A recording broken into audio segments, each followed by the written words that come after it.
नमस्कार मेरे प्रिय श्रोताओं, आप सबका बहुत बहुत स्वागत है मेरे इस चैनल आइए सुने कहानी में। शिवानी जी की कहानियों की श्रृंखला में जो अगली कहानी मैं सुनाने जा रही हूँ उसका नाम है गांधारी। तो आइए शुरू करते हैं कहानी गांधारी। दोनों सखियां आमने सामने बैठी थीं। रमा माथुर छरहरे शरीर की लंबी लावण्यमयी युवती लगती थी। निकट से देखने पर ही देखने वाला अपनी भूल पकड़ पाता था। यौवन उससे बहुत पहले विदा ले चुका था, किंतु उसके चेहरे पर अभी भी पूर्व लावण्य के ऐसे हस्ताक्षर थे जिन्हें कालचक्र भी कठिनता से मिटा सकता है। उसकी आंखों पर मोटे फ्रेम का चश्मा था। चेहरे की झुर्रियों ने विदेशी बहुमूल्य प्रसाधनों से पराजित हो अपने हथियार डाल दिए थे। कटे बालों की वही लोकप्रिय आधुनिक सज्जा थी जिससे मंडित भारतीय अभिशप्त विधवाओं का दल आज से 10 वर्ष पूर्व भारत के किसी भी तीर्थ स्थल या संगम पर देखा जा सकता था। काले केशों की आवश्यकता से अधिक काला रंग प्रायः रमा के साथ की अध्यापिकाओं को संशय में डाल देता था। क्या यह विधाता का औदार्य था या स्वयं रमा के हाथ की सफाई? जो भी था, अपनी उम्र को रमा ने कसकर मुट्ठी में दबा लिया था। भले ही यौवन उसे छोड़ दे, वो यौवन को छोड़ने के पक्ष में नहीं थी। शरीर के गठन में अभी भी युवती का लास्य था। कटाक्षों में ऐसी कलई का मुलम्मा था जो चतुर से चतुर पुरुष को भी चरणों का दास बना सकती थी।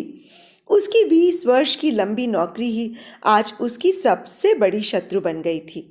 चाहने पर भी वो अपनी उम्र को अब अधिक घटा नहीं सकती थी। आखिर वो MA LT थी। यौवन का एक सुनहरा प्रभात तो उन लंबी लंबी डिग्रियों से विभूषित होने में ही बीता होगा। फिर विवाह का प्रकरण, जो उसके दुर्भाग्य से अधूरा ही रह गया। पहले उसके पिता को उसके योग्य पात्र ही नहीं जुटे। कोई स्वयं छोटे कद का था तो किसी की नौकरी का कद छोटा था और किसी का सम्मिलित परिवार आवश्यकता से अधिक बड़ा था। रमा के पिता सेशन जज थे। अदालतों की दूषित हवा उनके फेफड़ों में इस बुरी तरह घुसी हुई थी कि प्रत्येक भावी जमाता उन्हें कटघरे में खड़ा अभियुक्त ही लगता। कई सुयोग्य पात्रों को उन्होंने अपनी मूर्खता से गंवा दिया। पीता तो नहीं है, सिनेमा देखता है, क्या कहा, नाटकों में भाग लेता है, कविता लिखता है, आदि आदि निरर्थक प्रश्न पूछकर वो सबको सहमा देते। फिर ईश्वर कृपा से भारत में कन्यादाय ग्रस्त पिताओं की एक लंबी कतार विवाह मार्केट में सर्वदा उपलब्ध रहती है। जहां जज साहब एक पात्र को छोड़ता, दूसरा लपक कर उस अच्छी भली पतंग की डोर को थाम अपनी ओर खींच लेता। धीरे धीरे समय बीतता गया। जज साहब की सहसा हृदय गति बंद हो जाने से मृत्यु हो गई और बेचारी रमा अनब्याही ही रह गई।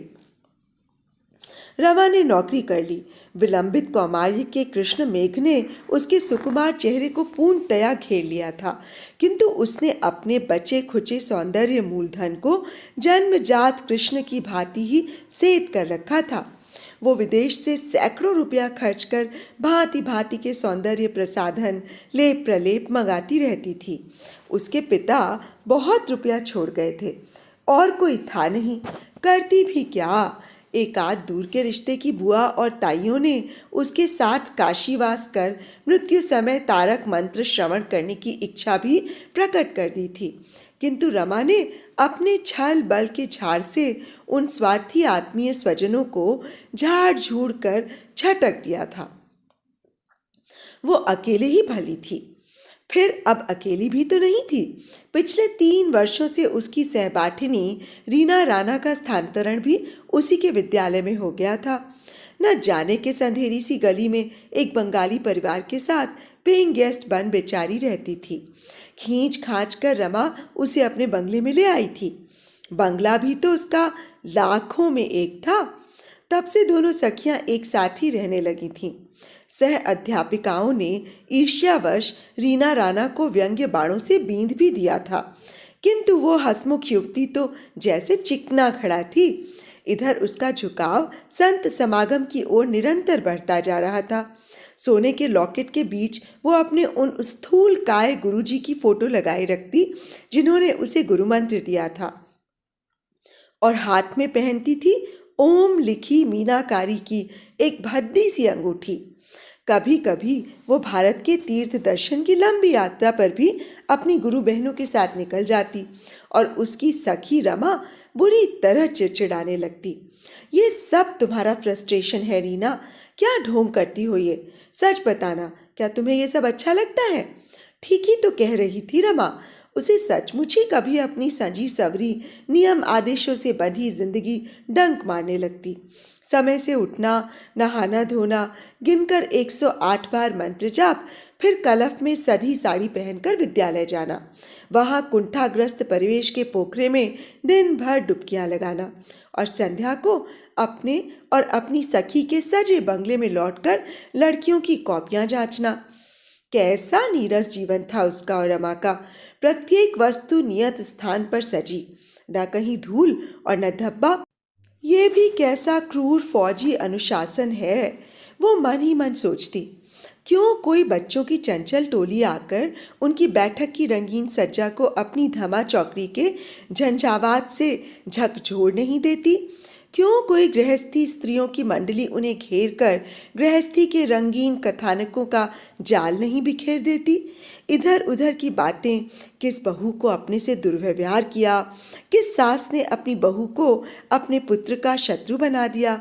हाय, कैसी प्यारी प्यारी बातें किया करती थी उसकी माँ और भाभियाँ, चाची और ताइयाँ। हाथ हिला हिला, नथ के जुगनू झमका, आंखें चमका, पुतलियाँ फिरका, घंटों वे मोहल्ले टोले की स्त्रियां हंसती हंसाती, लड़ती झगड़ती, रोती रुलाती, वही कार्यक्रम नित्य समय असमय दोहराती रहती, जिन्हें संसार भर की स्त्रियां प्रायः एक ही ढर्रे से युग युगांतर से दोहराती आई हैं। किंतु क्या हो गया था उन दोनों सखियों को? न अब वे लड़ती थीं, न हंसती थीं।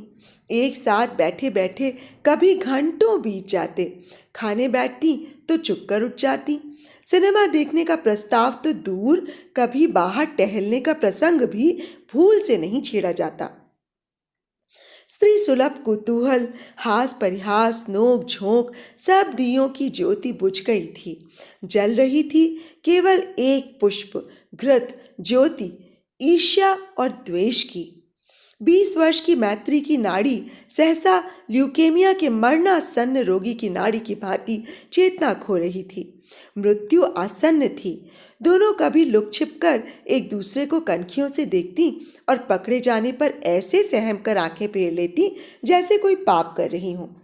शत्रुता का घातक कीटाणु घुसा था एक सामान्य से छिद्र से।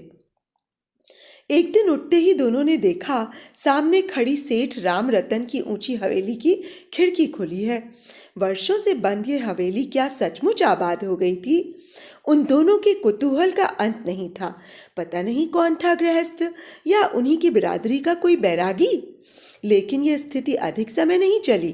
पहले दिन ही टेलीफोन मांगने के बहाने नए किराएदार ने आकर स्वयं अपना परिचय दे दिया।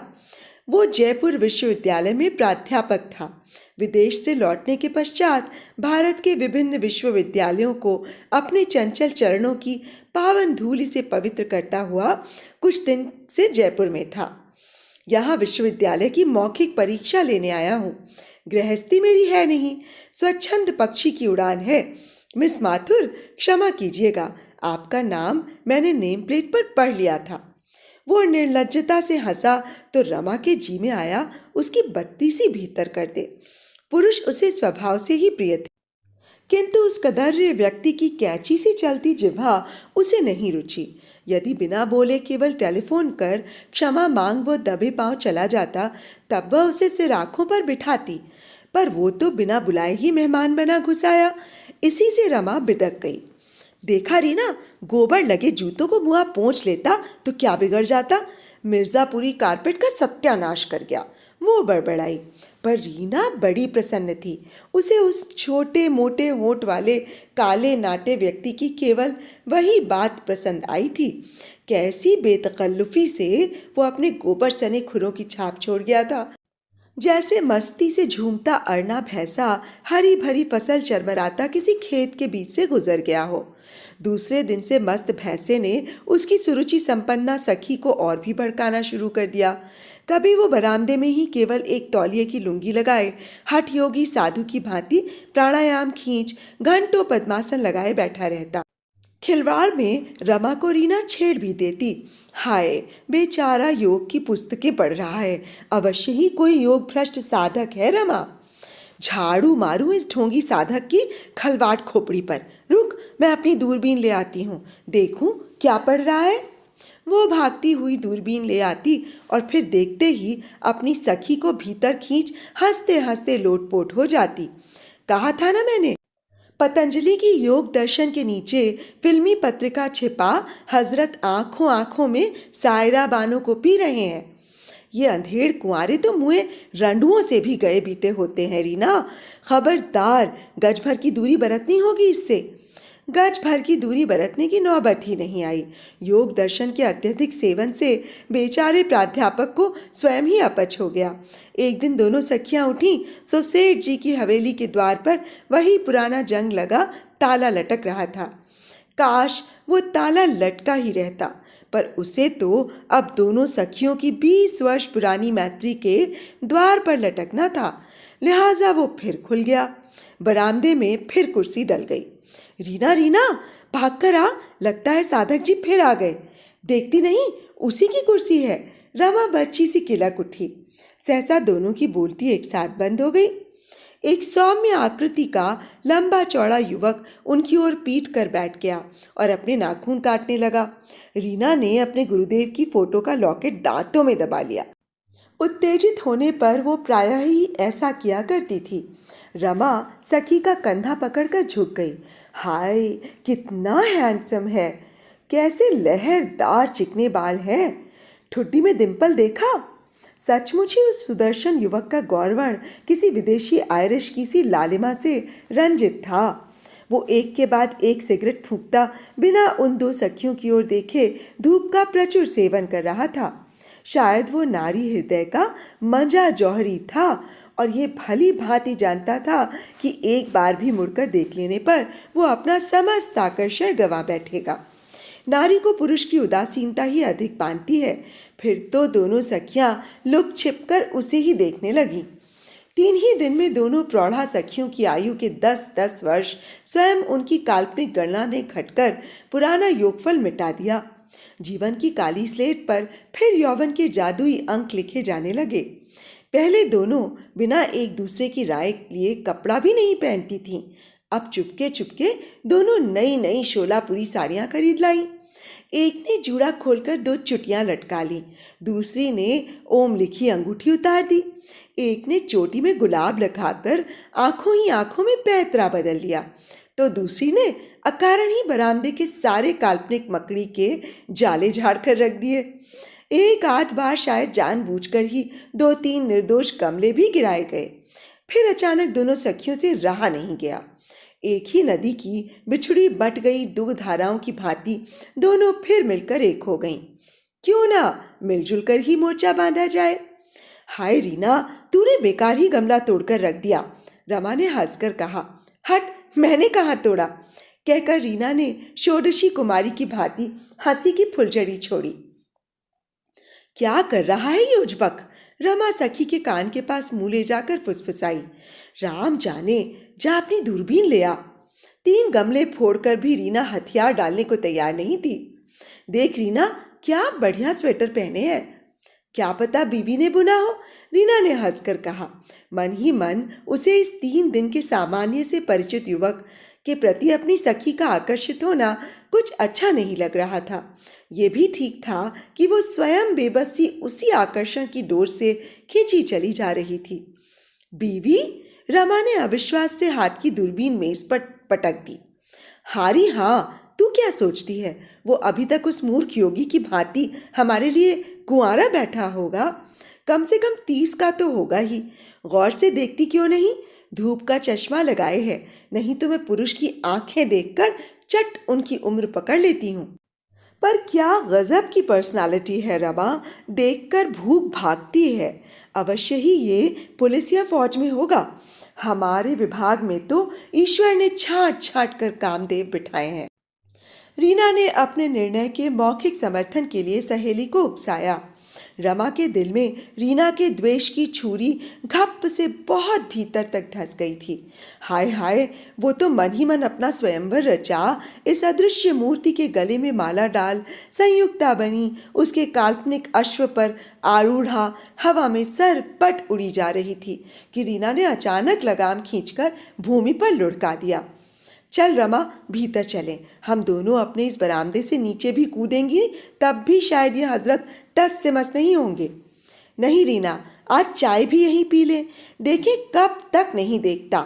रमा ने आंचल कमर में खोस ताली बजा विदेशी मेमों के से आरोह अवरोह युक्त स्वर में नौकर को पुकारा, मंगू मंगू। फिर प्रखरा मुखरा सखी द्वय ने आवश्यकता से कुछ अधिक ऊंचे स्वर में चाय के साथ खाने के सामान का आदेश दिया। देखो मंगू, 4 फ्राई, पॉरेज, टोस्ट और मक्खन की 2 बट्टियां। बेबी लोग यहीं चाय पियेंगी? मंगू ने मूर्खतापूर्ण प्रश्न पूछा तो 40 वर्ष की दोनों बेबियां झल्ला उठीं। अरे हाँ रे हाँ, कह तो दिया। फिर चाय आई। रंगीन प्याले खन के अंडे की मनभावनी पिलौंदी सुनहरे टोस्ट की मक्खन लगी तह पर बड़े अंदाज से बिछा रंगीन नाखूनों से थामे गए कांटों द्वारा रंजित अधरों तक पहुंचाई गईं। कई बार चमचे गिरी, फिर कांटे। अपनी धूर्त चाल और सूझबूझ पर दोनों खिलखिला कर हंसी। पर 5 गज की दूरी पर बैठा अपने व्यक्तित्व की एक ही गोली से एक साथ 2 चिड़िया गिराने वाला वो अद्भुत निशानेबाज कानों में शायद रुई के पूरे 2 बंडल खोसे बैठा था। अचानक वो हिला। दोनों सखियों की हृदय गति एक साथ बंद होने लगी। अब देखेगा शायद, ना चाहने पर भी रीना के मुंह से निकल गया। वो गुरुदेव सहित पूरा लॉकेट सुपारी की भांति कुतर रही थी। कभी नहीं, रमा ने पसीना पोंछकर कहा। अगर देख लिया तो? रीना ने पूछा। तो जा, तुझे ही दे दूंगी तेरा, समझी? नहीं तो मेरा। रंजू रंजू, उसने पुकारा तो दोनों कांप गईं। पूरे मकान की छत गुंजाता स्वर गूंजा, रंजू, रंजना। रमा ने कसकर रीना का हाथ पकड़ लिया। मासल कंठ की जैसी गुरु गंभीर गर्जना थी।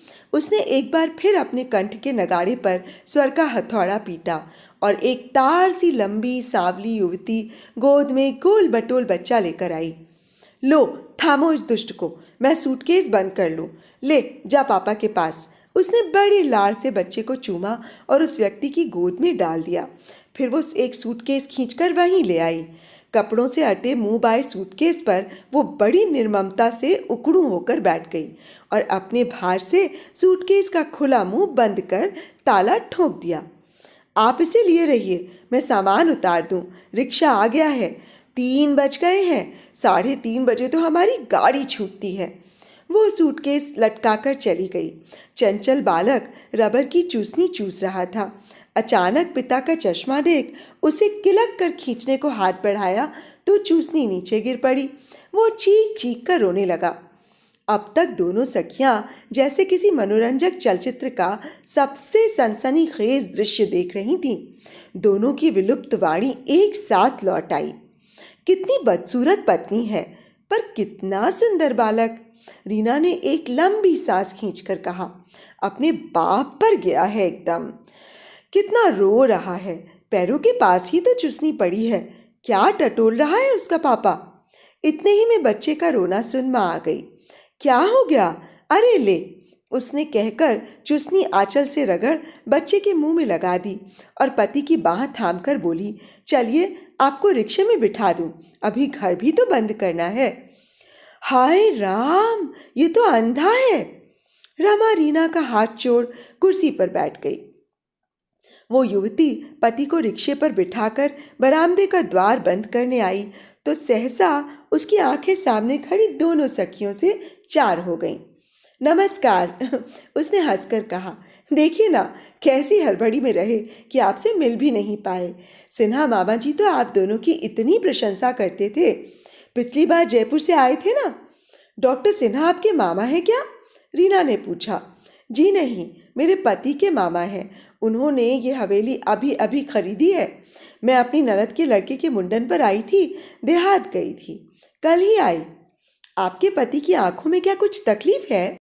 रीना बिना जड़ खोदे मानेगी थोड़ी ही। रमा के जी में आ रहा था उसे चांटा कस दे। इनकी तकलीफ तो बहुत पुरानी है जी। वो हंसी और उसकी अम्लान हंसी रमा को बड़ी प्यारी लगी। तो क्या आपके विवाह से पूर्व ही? रीना ने अपने निर्लज्ज अधूरे प्रश्न में भी अपनी जिज्ञासा स्पष्ट कर दी। चतुर युवती ने उसके कुतूहल को समझ लिया। वो उदासी से हंसी।